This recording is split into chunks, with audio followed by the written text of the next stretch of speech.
Hi, Rob. Great to be back in the studio with you. You're very fortunate because I think you're back in cottage country in Canada. Where exactly are you? Sego, Mark. I am between Toronto and Montreal, just across the bay from Tyendinaga in the Mohawks of Bay of Quinte, where my family is from. Great. Well, actually, I went to university in Kingston, so it's not far from there for those who even know where that is at the top end of Lake Ontario. So, of course, I'm over here still in East London, basking in the English heat. Nothing but cool temperatures and rain for the past few weeks. And today, of course, we hit, I think, 31 degrees. So natural gas continues to be the core energy source here for air conditioners, if you're lucky to have one. I mean, wind and solar are on the horizon. Well, speaking of energy, Mark, yes, you are. We're very fortunate today to have with us ChiefCrystal Smith of the Haisla Nation, a very busy woman who wears many hats. She's a mother, first and foremost. She's a grandmother, and she is the Chief Councillor of the Haisla Nation on the west coast to British Columbia. As well as her role as chief, she also sits on the board of Cedar LNG, and we will talk more about Cedar in the podcast. She sits on other boards as well, things like First Nations LNG Alliance, Cool Power, and the list goes on and on. So we are very fortunate that she's spending a few minutes with us today. And welcome to our podcast, Drumbeats. And welcome, ChiefCrystal. It is great to have you with us today. Thank you for having me. Super. It's really a pleasure to have you here, ChiefCrystal. To begin the podcast, why don't you tell us a little bit about yourself and your personal story and how you came to be Chief Councillor of the Haisla Nation? I'm born here in BC. I was born in Vancouver alongside my identical twin sister, but raised here in community for majority of my 45 years. I've lived in our beautiful territory here in Kitimat village. I'm the oldest sibling of four of us. I have two beautiful, amazing daughters, Ashley, who will be 22 in September, and I've got Emily, who is 17, going into her last year of high school. And I'm also a very, very proud grandmother to Xavier, who is 6 years old. And I've got a 2-year-old grandson named Luca. So in terms of becoming a part of our elected representatives, I was actually the executive assistant from 2009 to 2013, and actually was the EA to our first female chief councillor, Dolores Pollard, and quickly was learning in my role what was changing for our nation in terms of the economic opportunities that surrounded us. After her term from 2009 to 2011, I was then the executive assistant to the chief councillor, our previous chief councillor, Ellis Ross, and learned very quickly in terms of how drastically fast our environment around us was changing, and what the opportunities for our people participating in major projects in our territory was, and had a conversation with him after he spoke at an event in Vancouver and expressed my interest to become more a part of the decision-making team as opposed to the support staff that supported them, and had decided to run in the 2013 election, and was successful in getting a 4-year term, which 2013 was the first year we implemented our new custom election code that gave us 4-year terms as opposed to the old 2-year terms. In 2016, Ellis unfortunately decided that he was going to run for, unfortunate for us, that he decided he was going to run for provincial politics, and left his chair as the chief councillor about 8 months early. So I had, along with our elected council at the time, had decided that I would be the interim acting chief councillor for the remaining 8 months of that term. And then in 2017, decided to take the plunge and become elected, and was successful in 2017. And I've been, I've gone through 2 elections for this seat, and was successful in both. And Chief, I'm interested in going a little bit back to your childhood and wondering what was life like growing up in Kitimat, and what were the opportunities like? Did you always dream of being chief councillor? Had you considered going else? No. I find that question a little bit funny today as I reflect. I did not vision that I would be anywhere near a part of our elected leadership here in our community. You know, I grew up with my grandparents, and lived on the front street in our community that's right beside the ocean. I grew up right on the waterfront here, and basketball was a large part, and still is a large part in our community. So I started playing when I was 9, and played up until about 3 years ago. So obviously that's a large part of my memory. That's a large part of my life here in community, is the time that I dedicated to playing and representing our community. But as I was growing up, you know, and it wasn't a time where most, if not, we're not proud to be Indigenous. You know, we'd had a very difficult history in our country, and that was reflected through racism, simply because of, you know, the impacts that colonialism had in our community around residential schools.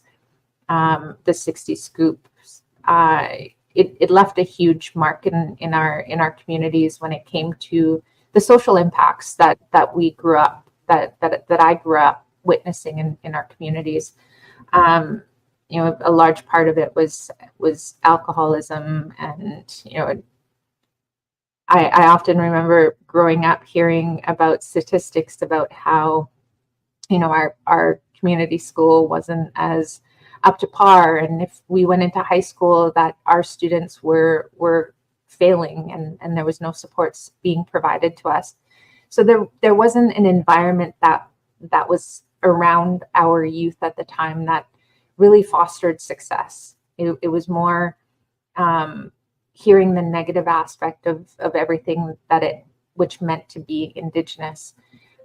So as I grew up, I was fortunate enough to have my stepfather, who was very focused on education. He had gone to university in his earlier in his life, and was very successful.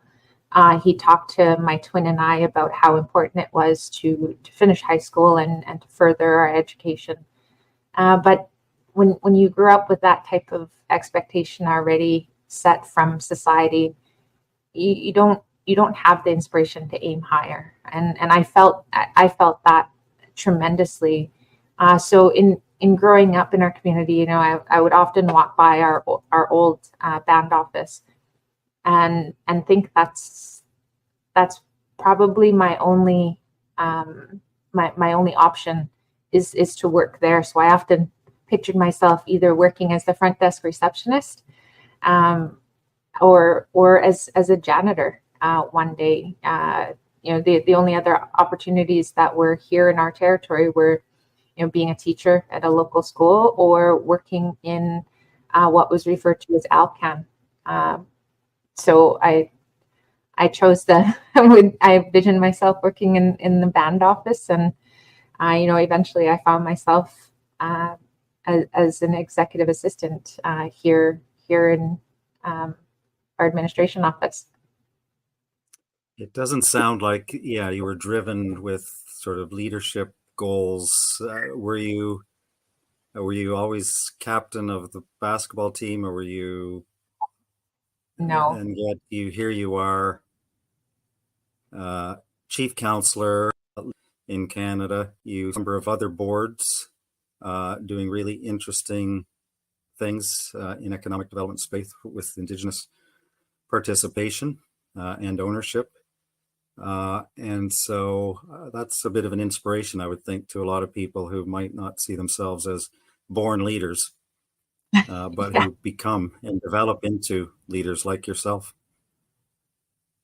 Yeah, it is. It's been an interesting journey for sure. I remember when I was first elected as a council member, and I had already established these relationships with some of our external advisors that we had with the nation. And I remember two of them reaching out to me to say congratulations, and I had mentioned that I was going to be chief counselor one day, and I had some very colorful choice of words for them, and thought, yeah, I'd never be that brave to take on that role, because I'd seen what our two previous chief counselors had to endure, not only externally but more importantly internally within our community, and never would have thought or had taken on such a role. And it, we're very fortunate to have the community behind us when it comes to the success that our nation has seen this far in terms of participating within the economy, and a large part of that is their blessing to be able to pursue these economic opportunities. And without their support, our community would not be where we're at today. So, it's I absolutely am fortunate to be in this position during this time, but I definitely give credit to our members that allowed this success to happen. Well, there might be a book on leadership lessons then coming from Chief and you and others about how Indigenous leaders rise up to the challenges and where they come from in the community, because I think those it's a long-standing debate, how are leaders made. And I think the other thing that you talked about when you're growing up, and there was some research, actually it was just in the Times, the London Times, earlier in the week, and it talked that the greatest determinant of success of a community is, do people feel that there's opportunities when they're growing up? And that's just what you were talking about. When you were growing up, you didn't feel that you hoped to be the receptionist, right? That was the aspiration at the time. And you're now giving your daughters and grandchildren and all the other members of the community, and along with your council and community as a whole, this whole way of looking at the world in front of them, which will allow them to stand on your shoulders and achieve even greater success. So that's great story to share. Thank you for sharing that with us. ChiefCrystal, wondering if you want to talk a little bit about the Haisla Nation itself. You're on the west coast of British Columbia, and what can you tell our audience about your nation? Well, for one, our surrounding territory is absolutely beautiful. It always has been. We're right at the head of the Douglas Channel. Very fortunate in our geographical location. We have a port, deep sea port, that doesn't freeze throughout the year. So in terms of economic opportunity, they're very vast in terms of that fact. But we've got about 2,000 Haisla members that are currently on our banned list. We've got about 1,000 of them that reside here locally on reserve, and then the rest reside elsewhere in the province and the world. We're growing continuously through band transfers and through births. So it is we've grown about twice in size since I've been in in my elected position. So it is definitely, it is great to have and to see so many of our people wanting to come home. And the territory, you've not signed, you're not a signatory to any treaties? No.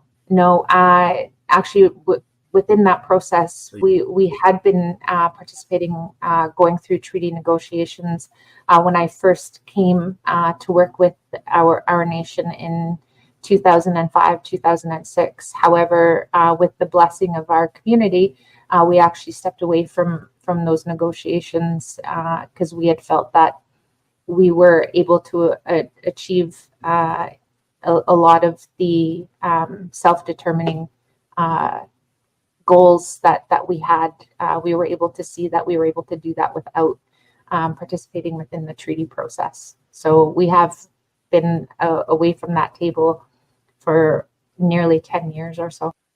Does that present any risks to partners? We'll be talking about Pembina later in the conversation.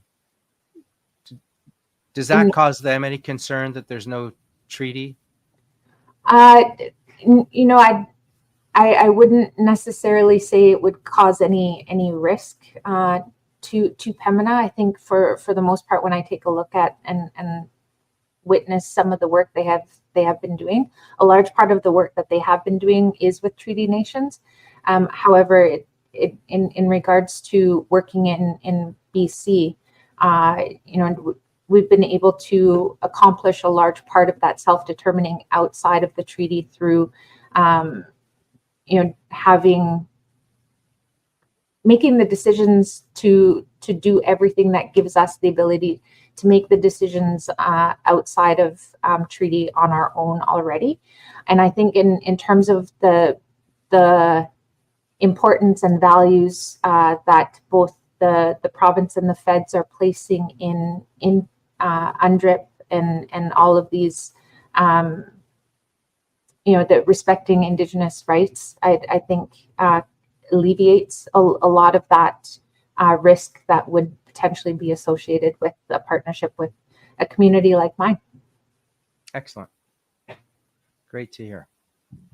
And your nation has a history of industrial development in your territory. Do you want to speak a little bit about, you've talked about the Alcan and now Rio Tinto aluminum smelter on your territory, LNG Canada, Shell-led consortium on your territory. Maybe you could say a little bit about that history.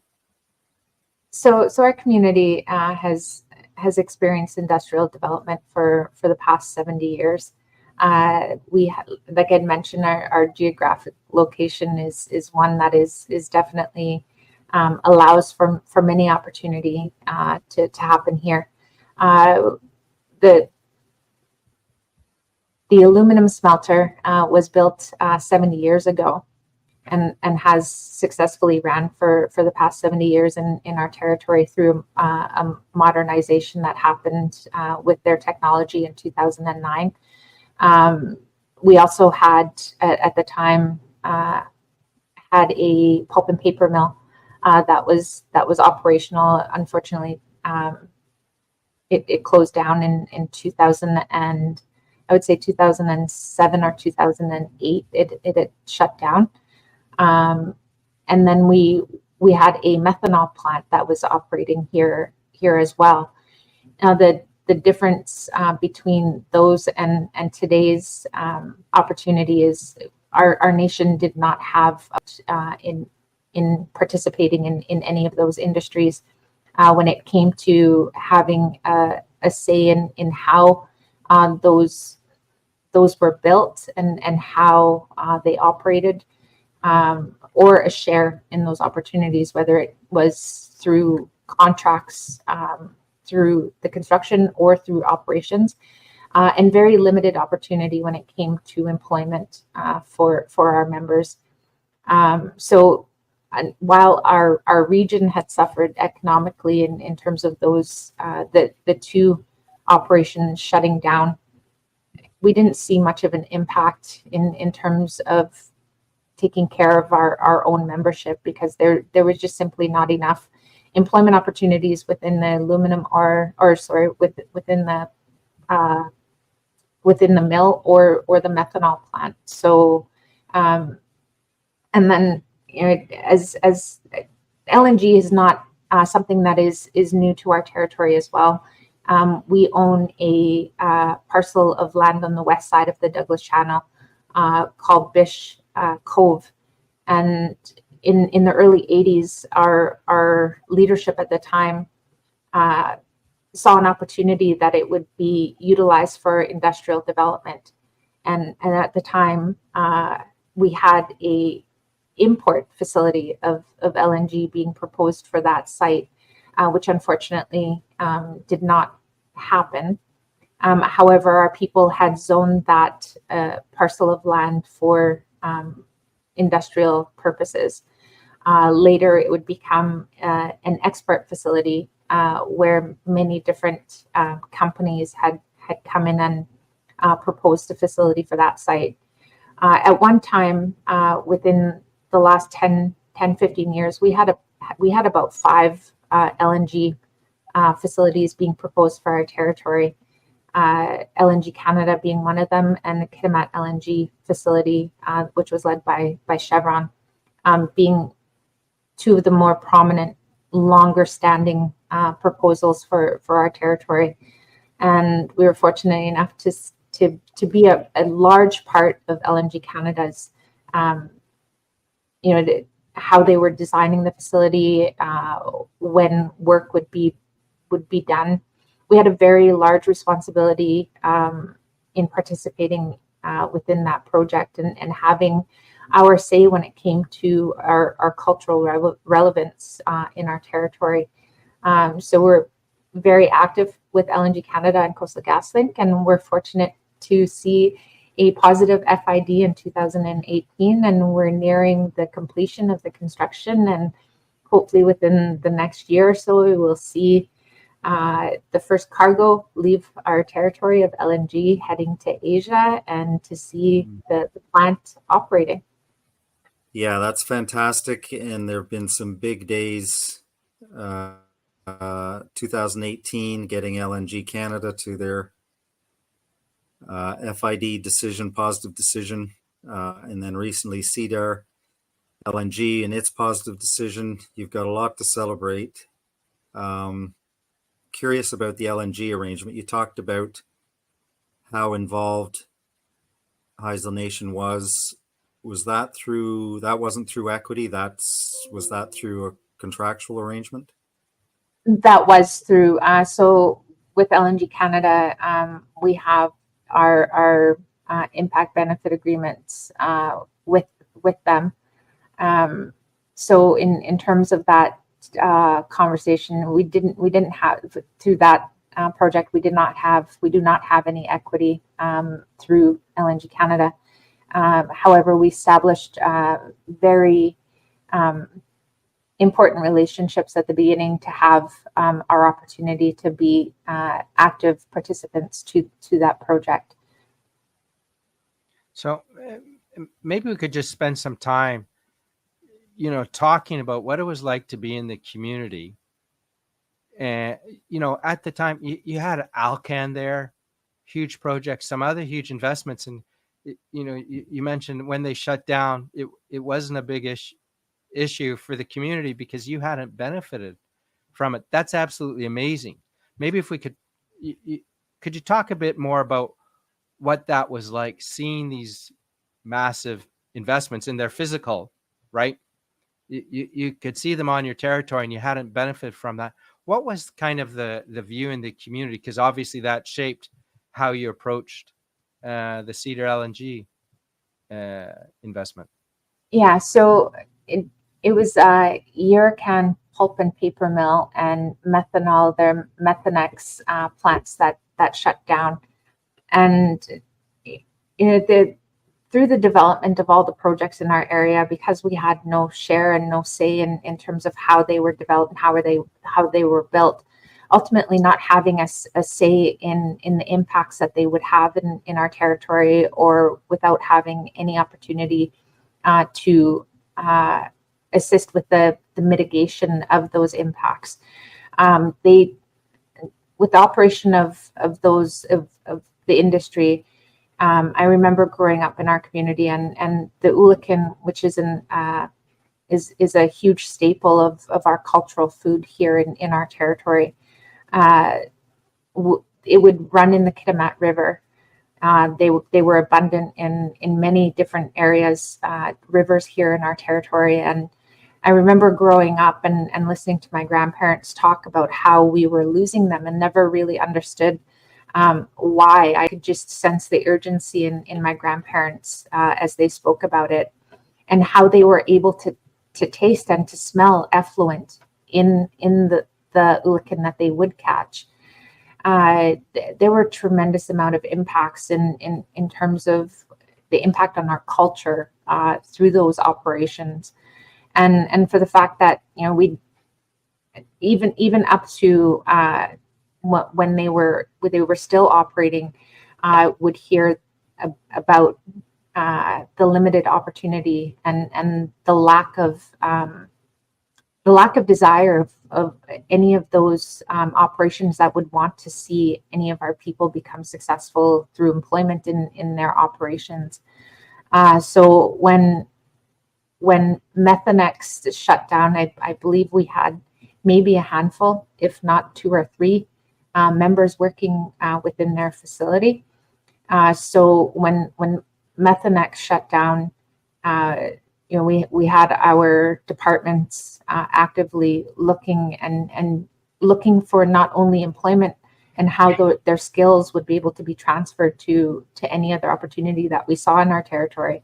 But we were very fortunate to have about 20 joint venture partners that would have operations, that they would have projects in other parts of BC, if not Canada.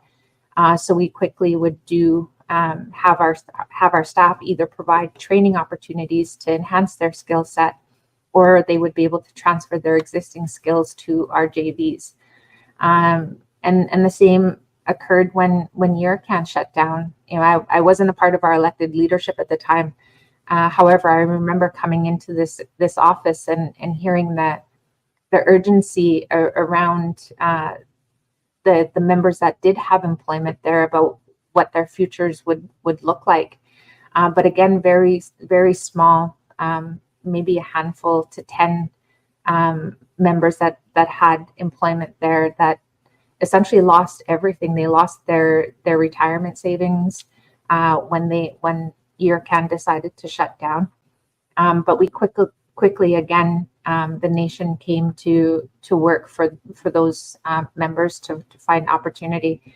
But I remember a few, I believe it was council members of the District of Kitimat, asking us to save Yurkan. And at the time, we simply asked why. Yes. We're able to meet our people's needs that are having issues with employment, and we went from there. And it did largely shape how we worked with industry. It shaped what we would never accept as a part of economic development in our territory, and the impacts that it did have on our environment. We pushed for decisions and held companies responsible to be able to never see what happened with Yurkan and with Methanex in our territory again. Wow. Thank you very much, ChiefCrystal. We're going to have you back for a second podcast to go into Cedar LNG, which is the world's first Indigenous majority owned facility. And I think it's one of Canada's largest Indigenous-led infrastructure projects, and certainly one of the biggest infrastructure projects in the country. So we'll continue with that on our next podcast. Thank you very much. Rob, would you like to just wrap up the podcast? Well, I just want to thank ChiefCrystal once again for her time this morning. Really interesting personal and community history and background that helps set the scene for the discussion about Cedar LNG. So thank you again for joining us. Thank you for having me. Thank you.